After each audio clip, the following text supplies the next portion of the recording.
Alors, Guillaume Lafaille, on est heureux de vous avoir avec nous aujourd'hui pour parler de votre livre qui s'intitule Pleine vitalité sexuelle, comprendre et réveiller votre sexualité par la physionutrition et autres méthodes naturelles. Tout à fait. Guillaume Lafaille, vous êtes titulaire d'un doctorat dans les domaines de la biomécanique et de la physiologie. Vous êtes naturopathe et physionutritionniste. Votre livre paraîtra au mois de novembre prochain, aux éditions Marco-Pieter, donc chez nous. Et c'est vraiment un livre qui sera une boîte à outils naturelle pour toutes les personnes qui manquent de vitalité sexuelle. Alors, j'ai une première question d'ordre général à vous poser. La sexualité des Français recule malgré une plus grande liberté sexuelle. Est-ce que nous sommes tous sexuellement déprimés, Guillaume Lafaille? Alors, vous avez bien posé la question, hein, dans le sens où effectivement, il y a eu beaucoup de changements, on va dire. Alors, ça s'est accéléré ces dernières années, mais effectivement, alors je vais nuancer un petit peu cette idée de la sexualité est-elle déprimée. On a un très bon indicateur qui est une enquête qui est faite très régulièrement depuis 1970, qui s'appelle le contexte de sexualité des Français. Alors, le nombre de personnes qui sont dans l'enquête varie selon les années, mais grosso modo, c'est 35 000 personnes, adultes évidemment, qui ont répondu à ce questionnaire. Et ça nous donne vraiment un panel de l'évolution de la sexualité des Français pour pouvoir dire est-ce que les Français ont une sexualité déprimée. Alors, il y a plusieurs indicateurs. Le premier indicateur, c'est l'âge du premier rapport sexuel pénétratif. Il était en 1970 de 20 ans et ensuite il est descendu en 1992 à 17 ans. Donc il s'est stabilisé en 92. Donc il y a eu une enquête en 1970, en 1992, en 2010 et là il y a 2 ans en 2023. Il s'est stabilisé à 17 ans jusqu'en 2010 et il est remonté à 18 ans en 2023. Donc on pourrait penser que voilà, les jeunes sont de plus en plus libérés, ils ont accès à toutes les réseaux sociaux, etc. Donc on pourrait penser que cet âge diminue, mais en fait c'est le contraire. Donc ça c'est un premier indicateur qui peut s'expliquer de plusieurs manières, hein. D'abord, ça veut dire que si c'est le premier rapport pénétratif, ça veut dire il y a d'autres rapports sexuels non pénétratifs qui se font plus tôt. Donc ça va dans le bon sens, dans la mesure où, avec tous les mouvements féministes qu'on a depuis les années 90, avec Ni pute ni soumise, les mouvements MeToo, etc., la notion de consentement entre en jeu de manière importante. Et voilà, ce qui fait que ça repousse un petit peu le premier rapport pénétratif, ce qui veut dire que le premier rapport sexuel n'est pas forcément plus tard. Ça, c'est un premier indicateur que nous donne ce suivi d'enquête qui est très intéressant. Le deuxième aspect, c'est qu'on a une grande diversification des pratiques sexuelles des Français. C'est-à-dire que grosso modo, dans les années 60-70, hein, un Covid, c'était grosso modo une pénétration, le temps que ça dure, merci messieurs, dames, au revoir. Aujourd'hui, on a quand même une grande diversification, hein, c'est-à-dire que le rapport sexuel n'est pas juste un rapport pénétratif, il y a une augmentation du sexe oral, du sexe anal, de la masturbation. Un chiffre très intéressant, par exemple, c'est que en 1992, vous aviez à peu près 40% des femmes qui disaient, via les enquêtes, se masturber. Aujourd'hui, on est à 73%, c'est-à-dire ce chiffre a quasi doublé. Donc ça, c'est pas dans le sens de la déprime, c'est plus dans le sens d'une libéralisation du plaisir féminin. Ça, c'est plutôt dans le bon sens que dans le sens de la déprime, comme vous me proposez. Le troisième point, et c'est là où effectivement on a un souci par rapport à la sexualité, c'est la fréquence des rapports sexuels. La fréquence des rapports sexuels, elle était à peu près stable en 70, 2010, 1992. Elle était à peu près de 8 rapports sexuels par mois. C'est-à-dire à peu près 2 rapports par semaine. Et aujourd'hui, on est à 6 rapports sexuels par mois, c'est-à-dire 1,5 rapports sexuels. Alors, on le met par mois, hein, c'est mieux, surtout qu'avoir un demi-rapport sexuel, je sais pas trop ce que ça peut être. Donc voilà, donc ça par contre, c'est assez inquiétant parce que la sexualité et la fréquence sexuelle est un indicateur précieux de la santé en général et de la santé du couple également. Donc effectivement, ce marqueur-là est un marqueur de mauvais augure, hein, qui peut s'expliquer par plein de choses, hein. Vous avez une augmentation du stress, une augmentation de la charge de travail. On ne peut pas vraiment comparer la condition de travail, les conditions sociales en 1970 et en 2023. Voilà, la plupart des femmes ne travaillaient pas ou travaillaient à la maison en 1970. Maintenant, il faut qu'elles soient, voilà, faut qu'elles travaillent, il faut qu'elles soient mères de famille, il faut qu'elles soient maman, il faut qu'elles soient également maîtresses. Et donc, la charge cognitive et la charge totale pèse là-dessus. Vous avez également le fait que ben, il y a de plus en plus de célibataires, le divorce augmentant, donc forcément, on retrouve ça dans les statistiques. Et Mm. puis, vous avez d'autres indicateurs comme l'avènement des smartphones, des écrans, qui fait que ben, le soir, entre de l'intimité ou un smartphone, voilà, les grands pensants savent nous capter la dopamine, pas pour le désir sexuel, mais pour qu'on fasse du scrolling continu, ce qui n'est pas dans le bon sens. Et évidemment, les smartphones, c'est le porno en libre service. Même si dernièrement, j'imagine que vous avez suivi, la France ferme les sites porno, peut-être que ça va relancer ces chiffres-là. Je suis pas très convaincu parce que c'est quand même multifactoriel, hein. Mais vous avez tous ces aspects-là qui font qu'effectivement, la fréquence des rapports sexuels diminue, même s'il y a une plus grande libéralisation. Donc, Mm. voilà, pour vous faire une réponse par rapport à cette idée-là. Et alors, dans votre livre, vous parlez beaucoup de solutions naturelles, notamment via l'alimentation, mais est-ce qu'on peut déduire par là que cette baisse de libido, donc on constate quand même, au vu des chiffres que vous citez là, pourrait être due aussi à, je sais pas, une dégradation de la qualité de nos aliments, ou est-ce que l'alimentation est seulement une solution, mais est-ce qu'elle est aussi peut-être la cause du coup de cette baisse Alors, de libido? alors c'est une réponse qui demande une vision un petit peu plus large, dans le sens où effectivement, si on zoome spécifiquement sur la nutrition, on s'aperçoit que, ben, par exemple, la quantité de ce qu'on mange qui n'est plus brut, mais qui est ultra transformé, augmente d'année en année. Et un aliment ultra transformé, c'est ce qu'on appelle des calories vides, hein, c'est-à-dire que vous avez de moins en moins de micronutriments, pardon, c'est de Hmm. moins en moins nourrissant, et de plus en plus de gens ont ces solutions de facilité plutôt que voilà, on va au travail, qu'est-ce qu'on fait? On va à la cantine de l'entreprise, on se fait son petit truc, ou bien on achète quelque chose de tout fait qui a une valeur micronutritionnelle et nutritionnelle inférieure. Vous avez également l'appauvrissement des sols, c'est-à-dire que même si on mange bien en 2025, mais la quantité de vitamines, la quantité de micronutriments que vous avez dans une orange, dans une pomme de 2025, avec une pomme, une orange de 1950, n'a plus rien à voir. Donc, même si on mange bien, on n'a pas la garantie d'avoir tous les micronutriments qui vont être nécessaires, alors, à nos neurotransmetteurs, à nos hormones, tout ce qui va piloter votre sexualité. Donc, effectivement, c'est un fait assez important, l'aspect nutritionnel dans la santé sexuelle. Hmm. Alors toujours sur la libido, vous dites que la libido, c'est un signe de santé.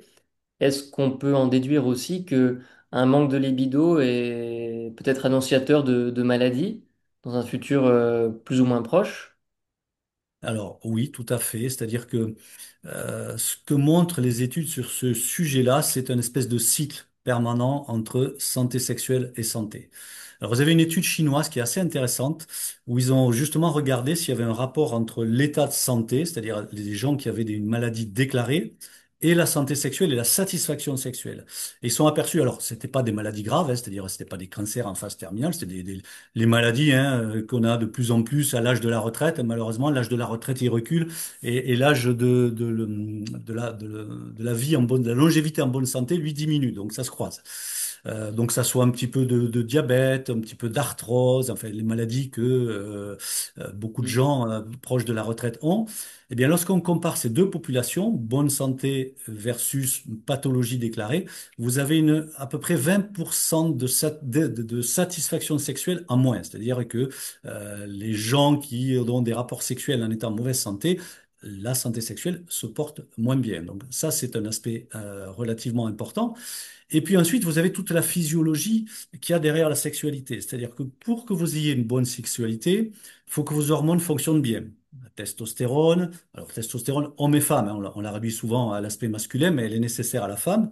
Oestrogène, progestérone. Il faut que vos neurotransmetteurs fonctionnent bien également.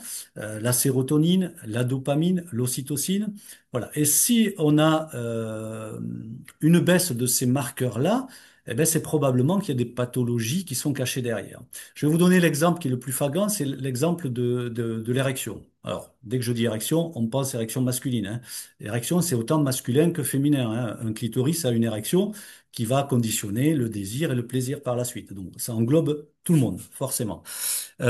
Lorsqu'il y a des troubles de l'érection, eh bien, statistiquement, c'est lié à soit du stress oxydatif, c'est-à-dire que le stress oxydatif a commencé à abîmer l'artère qui va au clitoris ou l'artère qui va au pénis, soit vous commencez à avoir cette artère qui se bouche.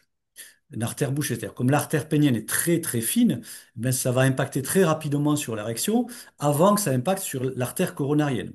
Donc les études montrent par exemple, et ça c'est un chiffre qui ne vient pas d'une seule étude, mais de ce qu'on appelle une méta-analyse, hein, où on a agrégé tous les travaux scientifiques sur la question, c'est que dès qu'on commence à avoir des troubles érectiles, ne serait-ce que modérés, hein, c'est-à-dire on a une érection, on la perd, elle revient, on la repère, eh bien vous avez un risque de maladie cardiovasculaire qui est doublé. Donc ça vous donne un petit peu l'impact et en quoi la santé sexuelle est vraiment un miroir de la santé générale. Donc c'est effectivement, comme vous l'avez dit, ça peut être annonciateur de maladies plus graves, quoi.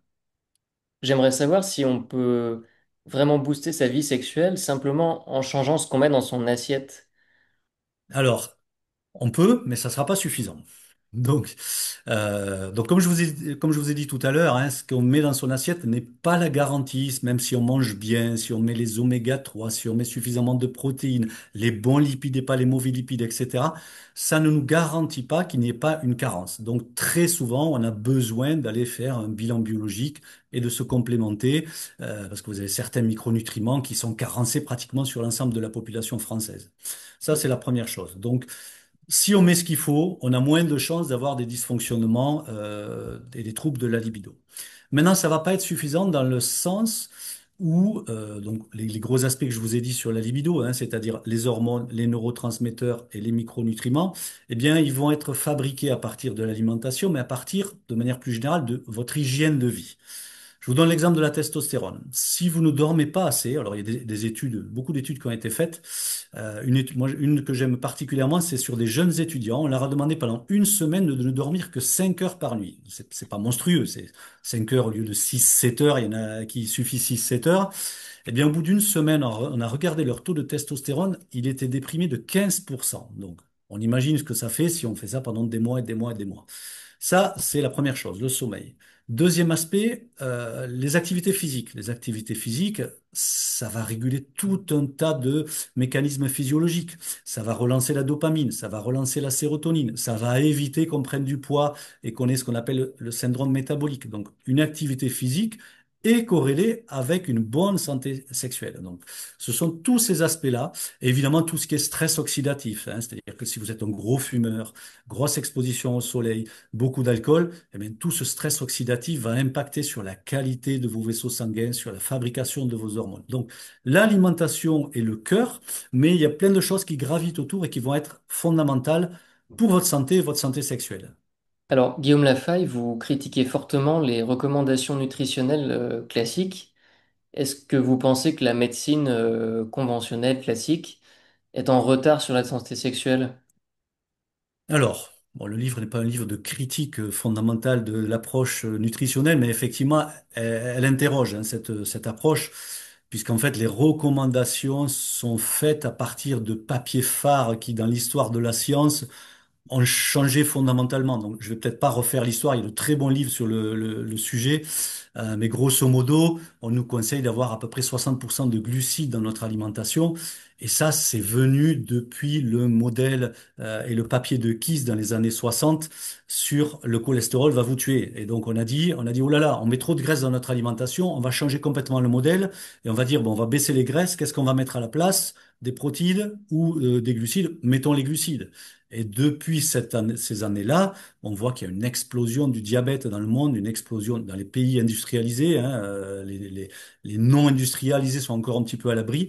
Mais effectivement, c'est un modèle qui est un petit peu obsolète et qui est un peu trop assujetti à des industries autres qu'à véritablement à la santé.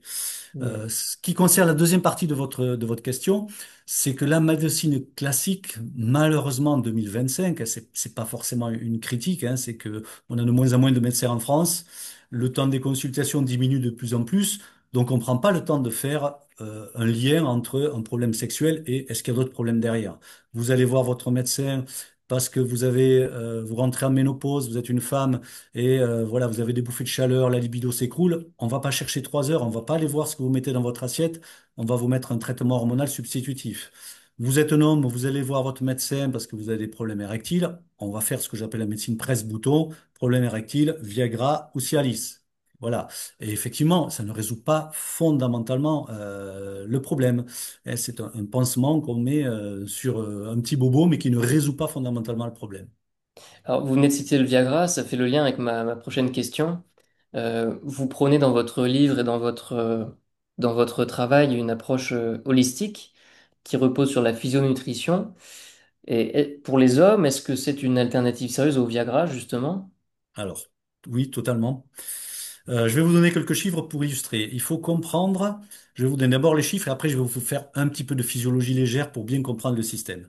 Le Viagra, ça fonctionne à peu près chez 60% des hommes qui le prennent. Donc c'est pas une panacée, hein. Tout le monde pense que c'est une panacée, avec toute une pléiade d'effets secondaires pas très glamour. Et vous avez plusieurs études qui montrent que les hommes qui commencent à prendre de Viagra ou de Cialis, c'est une molécule assez comparable, hein, eh bien, vous en avez la moitié qui abandonnent entre 6 mois et 1 an. Donc, vous voyez, les chiffres sont pas aussi extraordinaires qu'on peut le penser. Pourquoi c'est pas une solution durable?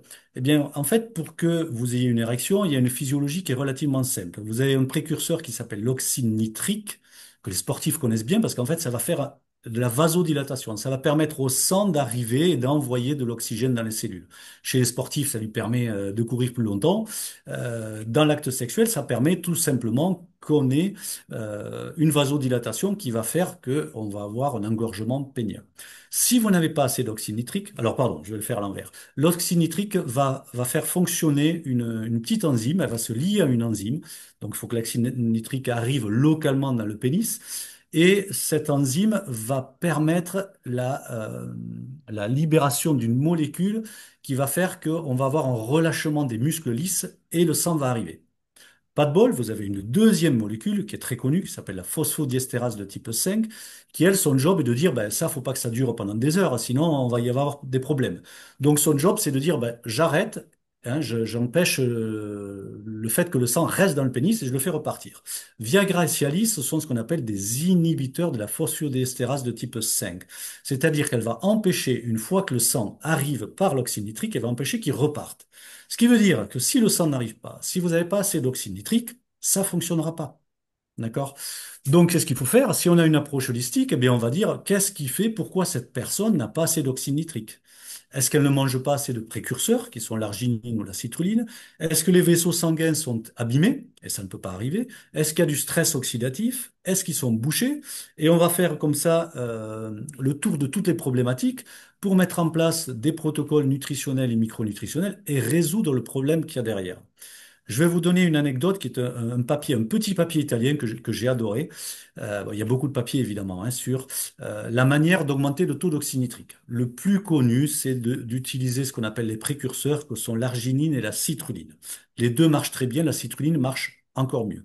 Alors, évidemment, pour réparer une artère pénienne qui est bouchée, c'est plusieurs semaines, mais en 8 semaines, on peut résoudre des problèmes assez avancés. Et si vous le voulez ponctuellement, ben, vous le prenez comme du Viagra, une demi-heure à 1 heure avant.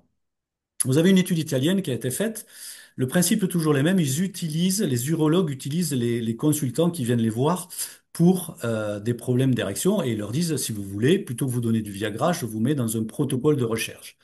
Donc, ils font un groupe contrôle, c'est-à-dire à un groupe, on va leur donner, donc dans cette étude, l'étude docteur Cormio, ils ont donné 1,5 g de citrulline, ce qui est assez peu. C'est étonnant. Ils ont quand même eu des résultats, mais normalement, il faut au moins 3 grammes.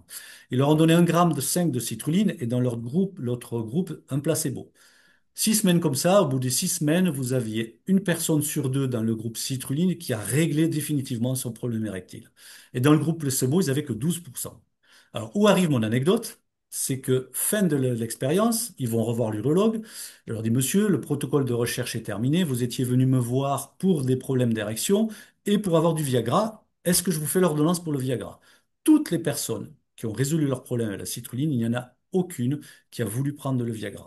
Donc ça vous donne un petit peu ben déjà la résolution d'une stratégie durable et puis l'impact que ça a de résoudre un problème plutôt que Mm. prendre une molécule pharmaceutique avec des effets secondaires drastiques, alors qu'évidemment la citrulline n'a aucun effet secondaire.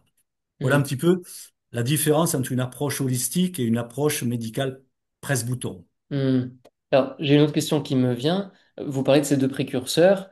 J'imagine que ça peut se prendre sous forme de comprimés, mais est-ce que dans je sais pas, certains aliments, on en trouve naturellement et que la consommation de ces aliments peut suffire à se supplémenter en ces précurseurs? Alors, dans le cas de la citrulline, la réponse est non. C'est-à-dire que la citrulline, là où vous l'avez en plus grande quantité, c'est dans la pastèque. D'ailleurs, il y en a qui appellent ça le Viagra du pauvre, hein. Et vous avez des effets à partir, alors ça dépend évidemment hein, de quel niveau de carence vous avez, de si votre artère est bouchée plus ou moins, mais grosso modo, 2,5 grammes à 3 grammes, il faut les avoir pour avoir des effets durables. Au niveau des pastèques, ça fait à peu près, je m'étais amusé à calculer, je crois que c'est 2,7 kg de pastèques par jour. Donc voilà. Donc autant sur certains micronutriments, on peut tout à fait y arriver par l'alimentaire, autant si vous n'avez pas assez de citrulline ou d'arginine, vous ne l'aurez jamais par l'alimentation. Donc la complémentation, hein, le terme est bien choisi, hein. On se complémente, c'est-à-dire qu'il n'y en a pas assez et on va chercher le complément de ce qu'on n'a pas dans l'alimentation via des compléments alimentaires. Alors, Guillaume Lafaille, dans votre livre, vous affirmez qu'un faible taux de cholestérol pourrait ruiner la libido. C'est pas très politiquement correct que de dire ça, je crois. Est-ce que vous le confirmez? Alors, Alors, je confirme ce que j'ai dit, mais il faut bien comprendre que mon livre n'est pas un livre d'opinion. C'est pas un essai. C'est un livre de science. C'est-à-dire que moi, je ne dis que ce que la science dit, hein. C'est-à-dire qu'il y a 600 références scientifiques, pas sur cette question-là, bien sûr. Mais il faut bien comprendre qu'en fait, le cholestérol, il est juste fondamental dans notre corps. Le cholestérol, alors, il a 4 rôles, dont 3 rôles ne nous intéressent pas spécifiquement dans la sexualité. Mais par rapport à la sexualité, c'est le précurseur de toutes les hormones. C'est-à-dire que quand on regarde ce qu'on appelle la cascade hormonale, et qui est décrite dans le livre, hein, et vous avez le cholestérol, et ensuite, broup, ça va partir par des petites enzymes qui vont aller fabriquer la pregnénolone, qui vont aller fabriquer la testostérone, les œstrogènes, la progestérone, etc., l'hormone de croissance, la DHEA, etc., etc. Donc forcément, vous vous doutez bien que si je m'amuse à baisser mon taux de cholestérol, eh bien, dans la cascade hormonale, on va avoir des dégâts. La testostérone va se baisser, les hormones thyroïdiennes vont diminuer, le cortisol qui nous permet de lutter contre le stress va diminuer également. Donc ça va être catastrophique. Donc ça, ce n'est pas une opinion, c'est une réalité hormonale et physiologique. Mais ce que vous dites là, ça paraît énorme. Personne l'avait vu avant. Enfin, ils le savent bien, les scientifiques qui pensent à tout ça, non? Oui, après, le paradigme du cholestérol est un paradigme tellement complexe, c'est-à-dire est-ce que le cholestérol est le meilleur marqueur de risque cardiovasculaire? Voilà, vous avez des méta-analyses qui montrent que oui, vous en avez d'autres qui disent ben, il faut regarder seulement si le cholestérol LDL s'oxyde, et on revient à cette idée de stress oxydatif. Voilà, une artère qui se bouche, on l'ouvre, on regarde ce qu'il y a, vous avez ce qu'il a bouché, vous avez des molécules lipidiques dans lesquelles on a des molécules de cholestérol, mais 70% de ce qui bouche une artère, que ce soit l'artère pénienne dans le problème d'érection, puisque c'est un des phénomènes, eh bien, c'est 70% de calcium. D'accord? Donc ça veut dire qu'à un moment donné, dans les recommandations officielles, est-ce qu'on ne mange pas trop de calcium? Et surtout, comment ce calcium se retrouve dans les artères, puisque fondamentalement, un excès de calcium est évacué par les urines et par le rein. Donc, porosité intestinale, etc. Et vous avez cette petite artère qui va se boucher par le calcium. Voilà. Et donc, le biais de raisonnement est de dire, une artère bouchée, on a beaucoup de calcium, du cholestérol, le fautif, c'est notre cholestérol. D'accord. Mais que fait le calcium? Et est-ce que baisser le cholestérol est une bonne stratégie? Voilà, Hmm. donc ça, effectivement, dans la santé sexuelle, baisser le cholestérol, ça va baisser le taux de testostérone. Ouais, c'est incroyable. C'est incroyable. Autre point incroyable dans votre livre, vous semblez dire quand même une dysfonction érectile peut être prédite à partir d'une carence en magnésium ou en vitamine D. Totalement, totalement. Alors là, vous avez beaucoup de travaux, encore une fois, c'est pas une étude, hein, c'est vraiment un niveau de preuve scientifique qui est assez élevé, hein. Dans le livre, j'ai un petit système d'étoiles, hein, qui fait que voilà, si le niveau de preuve est très important sous forme de méta-analyse, on a un maximum d'étoiles. Si c'est vraiment une étude in vitro à la marge, on a une petite étoile, hein, parce qu'il y a beaucoup de légendes dans le monde de la Mm. physionutrition, de la phytothérapie, où tout d'un coup, vous avez une plante indienne, on va dire, elle est formidable, on regarde le niveau de preuve, il n'y a aucune étude. Et pouf, et c'est vendu à droite, à gauche, alors qu'il n'y a aucune preuve. Donc, effectivement, euh, vous avez un lien corrélationnel très fort, magnésium, vitamine D. Les études, les méta-analyses montrent que grosso modo, si vous êtes carencé en vitamine D ou carencé en magnésium, vous avez un risque de dysfonctionnement érectile qui est multiplié par 2. Donc c'est énorme, c'est énorme. Alors vous vous dites, est-ce que ça concerne beaucoup de monde? Oui, ce sont pratiquement les deux micronutriments qui ont le plus de personnes qui sont concernées par leur carence. C'est-à-dire que grosso modo, la vitamine D, vous avez plus de 80% des personnes qui sont carencées. L'hiver, bon, ça va être très rapide, hein, c'est 100% des gens qui ne sont pas complémentés. Donc, il faut se complémenter en vitamine D, hein. Alors, il y a une règle en physionutrition qui est une règle empirique, mais qui est relativement intéressante. C'est que votre âge égale le nombre de temps dans l'année pendant lequel vous devez vous complémenter. Vous avez 50 ans, il faut se complémenter 50% de l'année, c'est-à-dire 6 mois. Automne-hiver, évidemment, puisque elle est métabolisée à partir des UVB qui sont puissants l'été. Mais l'hiver, comme l'automne, il ne traverse pas la couche d'atmosphère. Alors, comment ça c'est possible que ces carences multiplient par deux le risque érectile? Il faut bien comprendre que la vitamine D, moi, ça fait partie des micronutriments et des molécules que j'appelle les panacées, c'est-à-dire elles soignent pas tous les maux de la terre, mais elles ont tellement de possibilités Mm. de résoudre des problèmes de santé que c'est fondamental d'avoir une zone optimale toute l'année. La vitamine D, elle lutte contre le stress oxydatif, qui est une cause majeure des problèmes de libido. Elle prévient du diabète de type 2, qui est également une cause majeure de dysfonctionnement érectile. Elle est précurseur de l'hormone testostérone. C'est-à-dire que vous avez une trentaine de papiers qui montrent que si vous avez une vitamine D basse, une testostérone basse, on vous complémente en vitamine D, la testostérone augmente. C'est mécanique. Et ça marche chez Mm. tout le monde. Donc Ouais. c'est juste magique. Et elle combat l'inflammation. Donc grosso modo, toutes les grandes raisons de dysfonctionnement érectile ou de dysfonctionnement du désir, de troubles du désir chez la femme, sont corrélées avec le taux de vitamine D. Le magnésium, le magnésium, avec ce que je vous ai dit avant, vous allez vite comprendre. La première cause d'athérosclérose, c'est la calcification qu'on appelle ectopique, c'est-à-dire le calcium, au lieu de aller se fixer sur les os, les dents, il va aller se fixer dans les artères. Voilà, donc il va boucher les artères. Qu'est-ce qui empêche ça? La vitamine D, associée à la vitamine K2, qui empêche cette calcification ectopique, et le magnésium, qui est l'antagoniste du calcium. Donc le magnésium, il va agir par plusieurs phénomènes. Il va empêcher la calcification si votre niveau de magnésium est bon tous les jours. Ça, c'est la première chose. Et effectivement, le magnésium est aussi une molécule anti-stress puisqu'elle va permettre la fabrication de la sérotonine. Donc, anxiété de performance, le magnésium, pardon, va réduire cette problématique-là.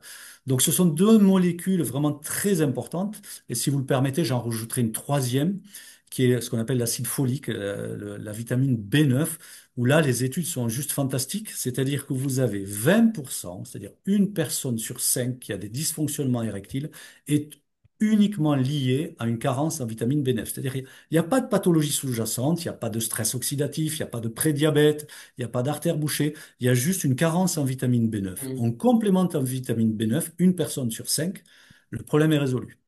Donc, les micronutriments sont fondamentaux dans les troubles érectiles et dans les troubles du désir chez la femme, hein. Encore une fois, quand je parle du terme érection, j'illustre souvent avec les hommes, mais n'oublions pas les femmes qui sont très souvent oubliées dans la littérature scientifique sur la Mm. sexualité, hein.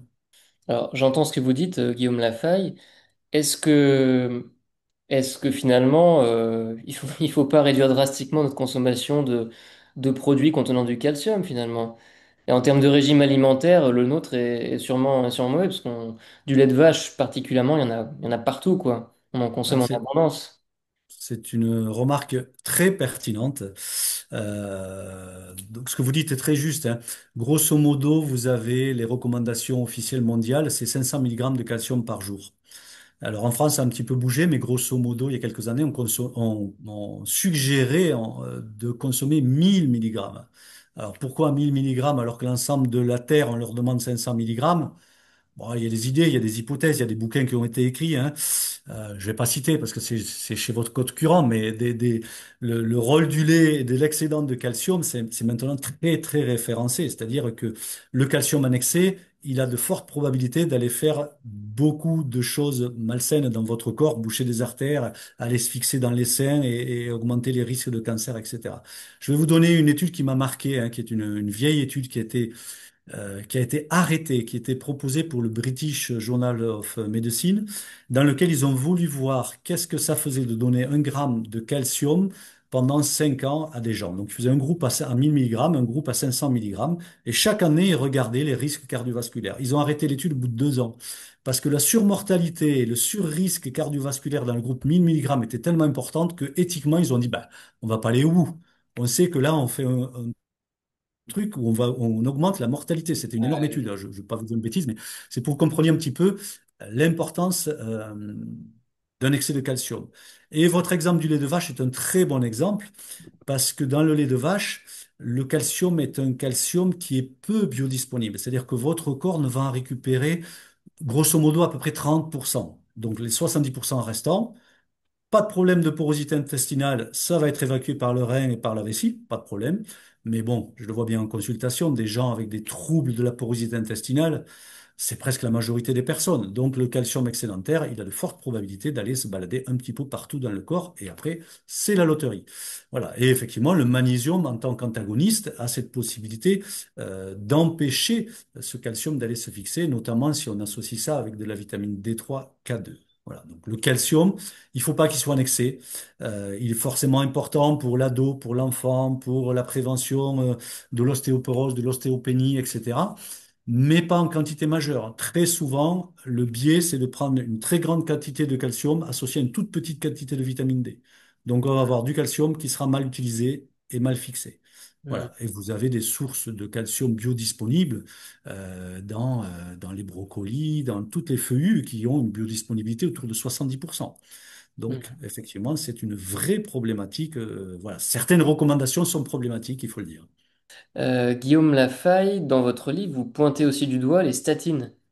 Est-ce que vous pensez qu'on sabote involontairement la sexualité de millions de patients finalement? Alors, c'est pas un point majeur dans mon livre, hein. Vous dites que je pointe du doigt. J'en parle effectivement un moment pour dire que voilà, baisser de manière très importante le cholestérol sans savoir ce qui se passe derrière, ça peut être très dangereux. Ça peut être très dangereux, sachant que les statines, elles ont des effets secondaires qui sont assez importants, un risque augmenté de diabète de type 2, un risque de rhabdomyolyse, sans parler des petites douleurs, enfin petites douleurs. Je mets ça dans les petits effets secondaires, mais qui sont pas des petites douleurs, où on peut avoir des douleurs musculaires, articulaires très invalidantes. Et sachant que dans la logique, il faut savoir que les statines dépriment une molécule qui s'appelle la coenzyme Q10, qui est une molécule qui est fondamentale contre le stress oxydatif et le risque cardiovasculaire. Notamment, on en donne en physionutrition contre l'hypertension, ça marche très très bien. Contre la fatigue, ça marche très très bien. Grosso modo, les études disent quand vous montrent, quand vous prenez les statines, vous réduisez en moyenne de 30% votre stock de coenzyme Q10. Donc vous prenez un produit pour baisser une molécule dont on n'a pas un niveau de preuve fabuleux que ça soit vraiment le risque cardiovasculaire majeur, et vous allez déprimer une molécule qui, elle, vous protège de ce risque cardiovasculaire. Donc la logique est un petit peu compliquée à comprendre, ce Hmm. d'autant plus que, voilà, par rapport au thème de mon livre, moins de cholestérol, moins de testostérone, moins de désir, moins d'érection. Donc effectivement, ce n'est pas forcément la solution miracle. Il en existe d'autres, comme le régime alimentaire. Hein, D'accord. on baisse les graisses saturées, on baisse le sucre, on se met à faire du sport et le cholestérol va se réguler. J'aurais une dernière question, Guillaume Lafaille. Vous faites un lien assez évident entre la sexualité et la longévité, la vie, enfin, une espérance de vie élevée.